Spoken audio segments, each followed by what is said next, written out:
बारिश में मेहमान पूरे हफ्ते रुकेंगे। सुबह से मूसलाधार बारिश हो रही है। हम तो यहाँ पर बारिश में फंस कर रह गए। मैं भी यही सोच रही हूँ मम्मी जी कि हम यहाँ अच्छा खासा घूमने आए थे और यहाँ आकर सारा मूड खराब हो गया। मम्मी मुझे बाहर जाकर खेलना है। अरे कैसी बातें कर रही हो, बाहर इतनी तेज बारिश आ रही है, हर जगह लैंडस्लाइडिंग हो रही है और तुम्हें बाहर खेलना है। तो आप मुझे अपना फोन दो, मुझे गेम खेलना है। नैना अपना फोन चिंटू को दे देती है। रजत अंदर कमरे में बेड पर बैठा था। मौसम खराब होने की वजह से टिकट भी नहीं मिल रही है। अब क्या करें? पूरा परिवार बहुत ज्यादा परेशान हो रहा था। वहीं दूसरी तरफ नेहा के घर में नेहा की अपनी सास से थोड़ी सी खटपट चल रही थी।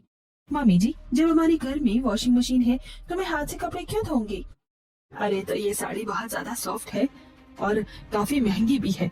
इसके साथ सारे महंगे कपड़े हैं। अगर इन्हें वॉशिंग मशीन में धोएगी तो खराब हो जाएंगे ना। तो हमारी वॉशिंग मशीन भी नई टेक्नोलॉजी की है, उसमें अगर हम एकदम डेलिकेट कपड़े भी डालेंगे तो भी खराब नहीं होगा। मुझे ना आती तेरी ये अंग्रेजी समझ में। डेली पट पट क्या कर रही है? अरे मम्मी जी, डेली पट नहीं है, डेलिकेट का मतलब होता है एकदम नाजुक।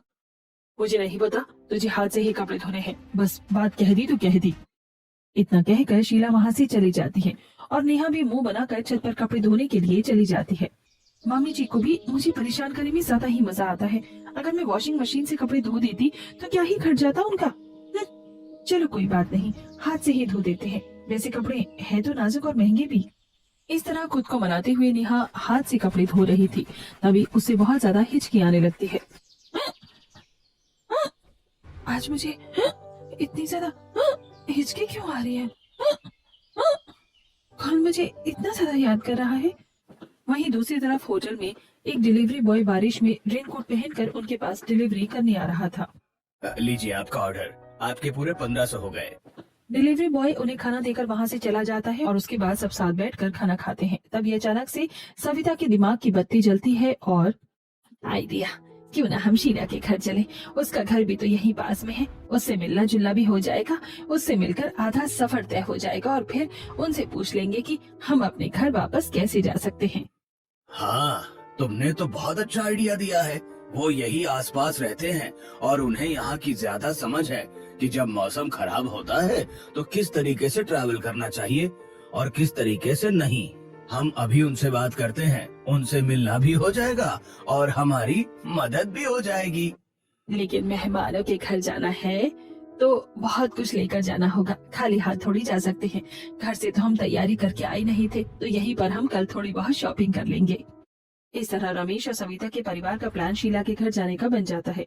सविता शीला को कॉल करती है। और बताइए सब कैसा है वहाँ पर? यहाँ पर भी सब बढ़िया है, आप बताइए सब कैसे हैं? बस हम भी ये आपके यहाँ पर घूमने आए थे, बच्चों की छुट्टी थी तो सोचा कि चलो घूम आते हैं। अच्छा, फिर तो ये बहुत अच्छी बात है। तो फिर आप सब यहाँ पर भी आइए। जब इतनी दूर आए हैं तो हमसे भी मिलकर जाइए। हमारा घर वहाँ से ज्यादा दूर थोड़ी है। आते जाते, लेकिन एक परेशानी है। कैसी परेशानी है? दरअसल यहाँ पर बहुत तेज बारिश हो रही है और हमें नहीं पता कि वहाँ पर कैसे आना है। बारिश में हम फंस गए हैं तो कैसे क्या करें समझ ही नहीं आ रहा। अरे आप चिंता मत करो, एक हमारी जानकारी में ड्राइवर है जो कैब चलाते हैं। आप उनसे बात कर लेना, वो आपको शहर के बाहर बस स्टैंड पर छोड़ देंगे और फिर आप बस से डायरेक्ट हमारे घर आ जाना। जी ठीक है, शुक्रिया, हम कल शाम तक आ जाएंगे। इस तरह सविता की बात हो जाती है और उसके बाद सविता नैना के साथ जाकर शॉपिंग करती है। दोनों छाता लेकर जाती हैं और काफी मूसलाधार बारिश हो रही थी, जिससे नैना का पैर फिसल जाता है और वो सविता का हाथ पकड़ लेती है और गिरते गिरते बचती है। अरे बेटा ध्यान से, बारिश में तो सारा फर्श फिसलन भरा हो जाता है। सही कहा मम्मी जी आपने, वरना मैं अभी उड़कर चली जाती। एक तो इतनी तेज बारिश है और हवा भी बहुत तेज चल रही है, छाता भी संभालना बहुत मुश्किल हो रहा है। उसके बाद दोनों बहुत सारी शॉपिंग करते हैं। वो सबके लिए बहुत सारे फ्रूट्स और खाने की चीजें खरीदते हैं और उनके लिए सूट और पैंट का कपड़ा खरीद कर वापस होटल में चले जाते हैं और सामान पैक करके ड्राइवर से बात करते हैं। जी जी, शुक्रिया, हम कल सुबह आपको तैयार मिलेंगे। ड्राइवर की कॉल कट होने के बाद चलो सब हो गया, फाइनली अब हम यहाँ से जाएंगे। दूसरी तरफ वहीं पर मेहमानों के आने की तैयारी हो रही थी और नेहा और शीला की फिर से बहस हो जाती है। अरे मम्मी जी, घर में मेहमान आ रहे हैं तो उनके लिए हमें कुछ तो तैयारी करनी ही चाहिए। अभी मैं कुछ नए बर्तन खरीद कर लाती हूँ और उनके लिए कुछ अच्छा सा सामान लेकर आती हूँ। अब क्या उन्हें तो बिल्कुल जान पर बैठाएगी। मेहमान है, हमारे घर परिवार का ही हिस्सा है, इतना ज्यादा कुछ करने की जरूरत नहीं है। वैसे भी 1-2 दिन रुकेंगे। अच्छा ठीक है, फिर आप मुझे बाद में मत कह देना कि मैंने कुछ किया नहीं है। मैं अभी भी कह रही हूँ कि अगर कुछ खास तैयारी करनी है तो मैं खाने का कुछ अच्छा बना देती हूँ। जब वो लोग आएंगे तब चाय नाश्ते में कुछ अच्छा बना देना। अच्छा ठीक है मम्मी जी। इतना कहकर नेहा वहाँ से चली जाती है और उसके जाने के बाद शीला खुद से कहती है, मेरी बहू बिना बिल्कुल जिद्दी है, बस फालतू के पैसे खर्च करवा लो इससे।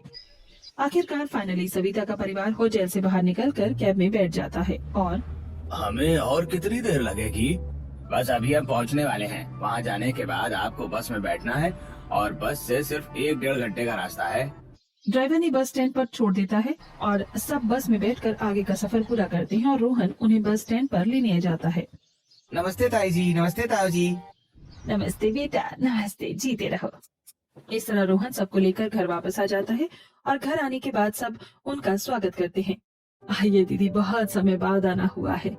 हाँ, बस सोचा कि इस पर बच्चों की छुट्टी है तो चलते हैं। आपने बहुत अच्छा किया आकर। अरे सोचा कि अच्छा मौका है सबसे मिलने का, सबके साथ कुछ समय बिताएंगे तो अच्छा लगेगा। अरे चिंटू, तुम तो कुछ भूल ही नहीं रहे, मुझे भूल गई क्या? आपको कैसे भूल सकता हूँ बुआ? नेहा रसोई में सबके लिए चाय नाश्ता बना रही थी। सबके लिए गर्मा गर्म आलू और प्याज के पकौड़े बना देती हूँ, अच्छा लगेगा। नेहा सबको चाय नाश्ता देती है और जब सब चाय पकौड़े खा रही थी तो अरे बेटा, तुमने सिर्फ पकौड़े बनाए, जरा इसके साथ कुछ समोसे भी बना देती। ये बात सुनकर नेहा को गुस्सा आ जाता है। मुझे पता था मम्मी जी मेहमानों के आगे टोकेंगी, इसलिए मैंने पहले ही सामान लाने के लिए बोला था। मम्मी जी का हर बार का यही है। मैं फिर से दोबारा मम्मी जी की बातों में फंस गई। अरे कोई बात नहीं, चाय पकौड़े बहुत स्वादिष्ट बने हैं और बारिश के मौसम में तो चाय पकौड़े खाने का ही असली मजा आता है। बिल्कुल, चाय समोसे कभी और खा लेंगे, अभी तो चाय पकौड़े ही बहुत टेस्टी लग रही है।